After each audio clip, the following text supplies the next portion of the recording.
ہماری حکومت کے جانے اور ہماری حکومت کے آنے کے درمیان تقریباً 70% اضافہ ہو چکا ہے گیس کی قیمت کا. لیکن جب یہ گیس کی نئی قیمت آئی ہمارے سامنے تو وزیر اعظم نے یہ فیصلہ کیا کہ 1 پیسہ بھی قیمت نہیں بڑھائی جائے گی. پہلا فیصلہ یہ کیا گیا کہ غریب آدمی کو بچایا جائے گا. غریب آدمی وہ ہے جو چولہا جلاتا ہے اپنے بیوی بچوں کو کھانا کھلانے کے لیے. ہماری بہنیں مائیں آپ نے دیکھا ہوگا جو پیڑھی لگا کے وہ 1 یا 2 برنر کے چولہے کے سامنے بیٹھتی ہیں اور 2-4 گھنٹے میں روز اپنے بچوں کے لیے کھانا بناتی ہیں. وہ اس ملک کے 64% لوگ ہیں, 64%. پہلے ہم نے یہ تجویز پیش کی وزیر اعظم کے سامنے کابینہ کے ذریعے کہ ان 64% لوگوں کو بچایا جائے. بے شک 70% گیس مہنگی ہو جائے لیکن ان 64% لوگوں کو بچایا جائے. مگر وہ تجویز وزیر اعظم نے تجویز رد کر دی اور وزیر اعظم نے یہ فیصلہ کیا کہ پہلے ہی بہت گیس کا بوجھ ہے لوگوں پر, گھریلو صارفین کے اوپر 1 پیسہ بھی اور نہیں آپ بڑھا سکتے. تو وزیر اعظم کی ہدایت کو مد نظر رکھتے ہوئے اس بات کے باوجود کہ گیس کی قیمت میں 70% پی ڈی ایم کی حکومت اور اب میں اضافہ ہو چکا ہے, کل یہ فیصلہ کر دیا گیا کہ گیس کی قیمت میں 1 پیسے کا اضافہ بھی نہیں کیا جائے گا کیونکہ یہ وزیر اعظم کی ہدایت ہے. اور نہ صرف غریب لوگوں کے لیے نہیں کیا جائے گا بلکہ وہ متوسط طبقہ, ان لوگوں کے لیے بھی گھر میں گھریلو صارفین کی کسی بھی کیٹیگری کے اندر کوئی اضافت نہیں کی جائے گی. پہلا فیصلہ یہ کیا گیا. دوسرا فیصلہ یہ کیا گیا کہ یہ تو جو گھر میں کھانا کھاتے ہیں مگر ہمارے جو کمرشل وہ ہیں صارفین جو جا کر تنور سے روٹی لیتے ہیں یا تنور پہ کھانا کھاتے ہیں یا ڈھابوں پہ جاتے ہیں یا ٹرک سٹاپ جو لوگ یہاں سے لے کر کراچی تک جا رہے ہوتے ہیں, ان کا کیا بنے گا؟ تو پھر یہ فیصلہ کیا گیا کہ کمرشل ایکٹیویٹی جو بھی ہے اس کے اوپر بھی کوئی اضافی بوجھ نہیں ڈالا جائے گا.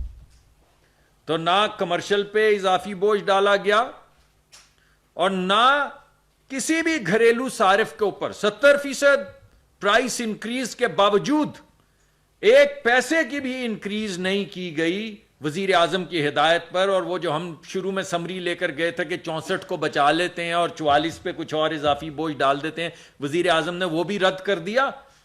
اور ہم نے اب کسی صارف کے اوپر کسی بھی کیٹیگری میں کسی بھی کمرشل انٹرپرائز پہ کسی بھی کیٹیگری میں کوئی اضافی بوجھ نہیں ڈالا کیونکہ وزیر اعظم کا یہ بڑا واضح خیال ہے کہ آلریڈی بوجھ بہت زیادہ ڈل چکا ہے.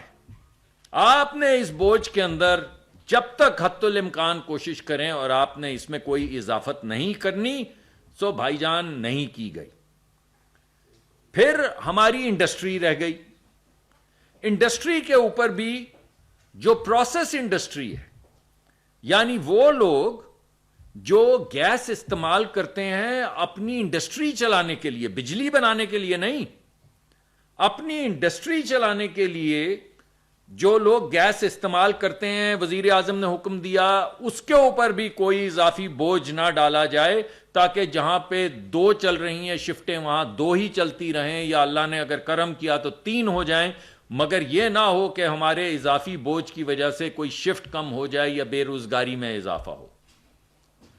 لیکن وہ لوگ جو گیس کے ذریعے بجلی بناتے ہیں اور وہ بھی ایک اہم ایکٹیویٹی ہے, اس کو انہوں نے کہا کہ آپ IMF سے بھی وعدہ کر چکی ہے, یہ ہماری 2020-21 میں غالباً عمران خان صاحب کی حکومت تھی, اس وقت لکھ کے دیا گیا IMF کو, لکھ کے دیا گیا ایز اے کنڈیشن کہ ہم یہ جو کیپٹیو پاور ہے اسے بند کریں گے, بتدریج اس کی قیمت بڑھاتے چلے جائیں گے اور ایونچولی اس کو بند کریں گے. تو وہ جو ہم نے وعدے کیے ہوئے ہیں جس کی بعد میں ان نیگوشیشنز کے اندر بھی انہوں نے وہ کاغذ سامنے رکھے اور انہوں نے کہا بھائی یہ ہمیں حکومت سے کوئی غرض نہیں ہے کہ کس کی حکومت ہے. یہ آپ کی ریاست نے کاغذ پہ سائن کیا ہوا ہے, اور جو ریاست نے سائن کر کے ہمیں دیا ہے ہم تو ان کو اس پہ اکاؤنٹیبل کریں گے. تو اس کو مد نظر رکھتے ہوئے جو گیس کے ذریعے لوگ بجلی بناتے ہیں اس پہ 3,000 پہلے ان کو چارج کیا جا رہا تھا. واحد کیٹیگری جس میں پرائس تبدیل کی گئی ہے وہ یہ ہے جس میں بجلی بنانے کے لیے اگر آپ گیس استعمال کرتے ہوں تو وہ قیمت 3,000 سے بڑھا کے 3,500 کر دی گئی ہے. اس میں اصل مقدمہ کیا ہے؟ اس میں اصل مقدمہ یہ ہے بھائی کہ ایک ہی انڈسٹریل پارک میں آپ جاتے ہیں, آپ نے کئی انڈسٹریل پارک دیکھے ہوں گے, کراچی میں بھی دیکھے ہوں گے, لاہور میں بھی دیکھے ہوں گے. ایک ہی انڈسٹریل پارک میں اگر 200 فیکٹریاں ہوں تو صرف 20 کے پاس کیپٹیو پاور ہوتی ہے, اور 180 جو ہیں وہ کے الیکٹرک سے یا ہماری مختلف ڈسٹریبیوشن کمپنی سے بجلی لے رہے ہوتے ہیں, اور بنا سب وہی رہے ہوتے ہیں, دھاگا, سوتر, کپڑا. بیکاز ہمارے ملک میں زیادہ تر چیزیں جو بنتی ہیں وہ کموڈیٹیز ہیں, بہت زیادہ اسپیشلائزڈ پروڈکٹس ہم نہیں بناتے. بنائیں گے انشاءاللہ, اس طرف گامزن ہیں, مگر ابھی نہیں بن رہی. اب ایک اگر فیکٹری کا مالک سستی بجلی بنائے اور ایک فیکٹری کا مالک مہنگی بجلی بنائے, اور دونوں دھاگا, سوتر, کپڑا یا کوئی ایسی چیز بیچ رہے ہوں, جوتا یا جو بھی چیز, تو جس کو مہنگی بجلی مل رہی ہے, ارے بھائی وہ تو اس کا دیوالیہ ہو جائے گا نا. تو یہ تمام چھوٹی چھوٹی فیکٹریز جن میں یہ طاقت نہیں ہے کہ وہ اپنی بجلی گیس کے ذریعے اپنی فیکٹری میں خود بجلی کا کارخانہ لگا کے بجلی بنا سکیں, وہ تو سب برباد ہو جائیں گے.